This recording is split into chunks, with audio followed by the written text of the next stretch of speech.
There were many questions us Terrifier fans had after watching Terrifier 2, like who is that creepy little clown girl and how is Art the Clown still alive after getting his head chopped off? Another one was, who is Sienna's mysterious father? Is that Daddy's sketchbook? Jonathan, answer me.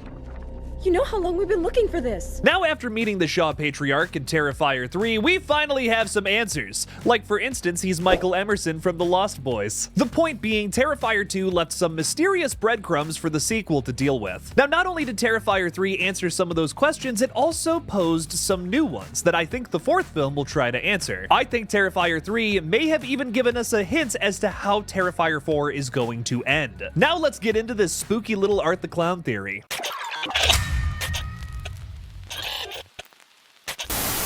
Hey everybody, I'm KillJoy Jake, and instead of having friends, I have horror movies. Terrifier 3 is widely considered to be the best film in Damien Leone's splatterfest carnival of a slasher franchise. It is some of the most vicious showcase kills and silliest moments from old Arthur Claus. I'm wearing the outfit, right? So it's just like Elvis. He gets the full Santa experience. It also features some new characters, and for today's video, I want to focus in a little bit on Gabby Shaw. Gabby is Sienna's cousin, specifically from her mom's side. Her Aunt Jess is her mother and Barbara's sister. Gabby's introduction in Terrifier 3 tells us even more about her and Sienna's wholesome past. Which, yes, I can't even believe I'm describing something in the Terrifier universe as wholesome, but oh my god, every scene with these two, besides obviously the ending, is really sweet. When Sienna gets to her new home with her extended family, she is immediately greeted by a very excited Gabby. Gabby takes her to her new room that's all decorated and filled with art. And no, not the clown. Art the Clown would decorate their walls later on with Uncle Greg, though.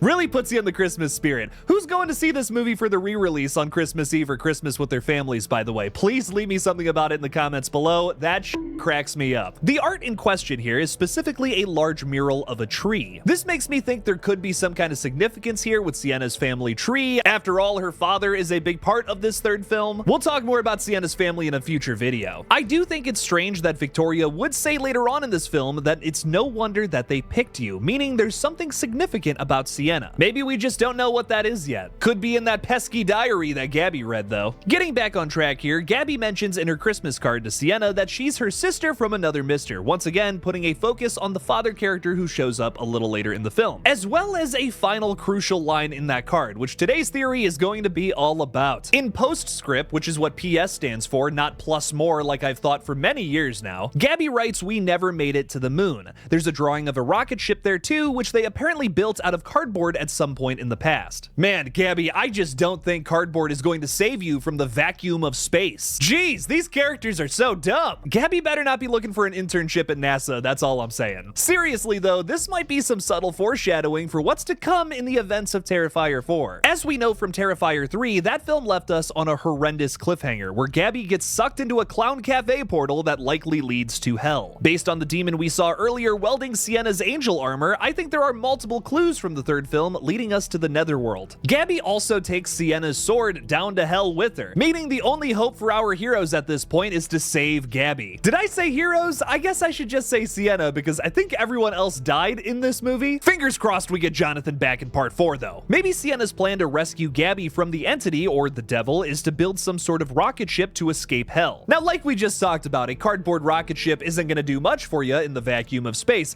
neither in the fiery pits of hell. I think if you were to set down a cardboard rocket ship in hell, it would just light right up, setting it on the brimstone and all that. I don't think that's gonna work, Gabby. These plans are not very good. But what if our characters were to simply get propelled from hell back to the real world? Sienna and Gabby could have this really heartfelt moment right beforehand where maybe Sienna grabs her hand and says something like, "We're going to the moon, Gabby. We're getting out of here." Just thinking about that, I got a single tear running down my face. Maybe instead of a cardboard rocket ship, though, they're being aided by some of the characters who have fallen in the past to the hands of Art the Clown. Another breadcrumb left in Terrifier 3 was a strange appearance from Brooke. Now, Brooke is very dead, as she got sprayed in the face with a bunch of acid and her heart was taken out of her chest and bitten into by Art the Clown at one point. It was kind of awesome, but she is definitely dead, alongside her dickless boyfriend Jeff. She comes back in Terrifier 3 briefly as an American Werewolf in London-style ghost. To this day, she's still asking Sienna to pass that damn rice. Although Brooke seems kind of pissed at Sienna for dying in the previous film, sort of blaming Sienna too,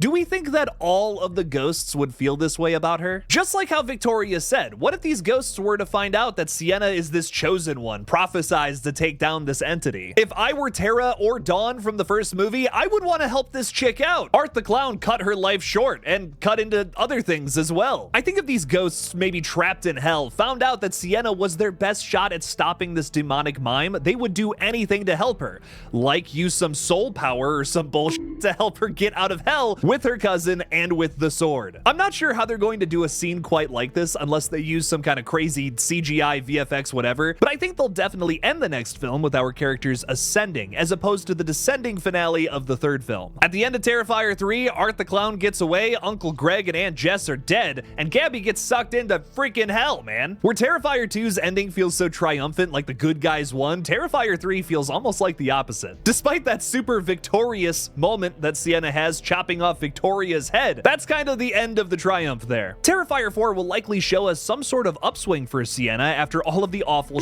she's been through. Saving Gabby and retrieving the sword would be a really good way to do that. The best part about that too is it's not the end of the story. Art the Clown and the entity are not dead in that scenario. There's still more story to be told if Damien Leone still wants to go through with that plan of doing maybe 2 more movies, but also maybe just 1 more. Anything is possible in the world of Terrifier right now, which is why it's the most exciting franchise to talk about. Now this does beg one gigantic question, because the movie that I'm pitching to you right now does not sound like a Terrifier film. Where the hell is Art the Clown in this scenario? Like, is he gonna go to hell somehow to fight Sienna? He doesn't seem like the most motivated guy. He's kind of just doing whatever kind of chaos he can create anywhere he wants to go. I think you could make a Terrifier film where your A plot is exactly what I've just described, Sienna going down to hell to save Gabby, where your B plot is Art the Clown causing aimless chaos back on Earth. But that might feel directionless at a certain point. I mean, even the Santa scene in Terrifier 3 pushes the plot a lot. Art gets the Santa costume, therefore he goes to the mall to blow up all those kids in a unique disguise. Because of the mall explosion, Sienna freaks out in the third act, which gets Uncle Greg to go pick up the kid later on. So basically, if Art the Clown never stole that Santa costume from the guy at the bar, Jonathan would still be alive. Or maybe he's still alive. We don't know. We don't know that yet. Fingers crossed, baby. The point being here, Art's madness needs to affect the main storyline, otherwise why are we watching? I mean, of course, besides the fact that it's super fun to watch. So if Terrifier 4 is taking us to the underworld, how will Art the Clown get there? Are the cops finally gonna catch up with him and give him a lethal injection?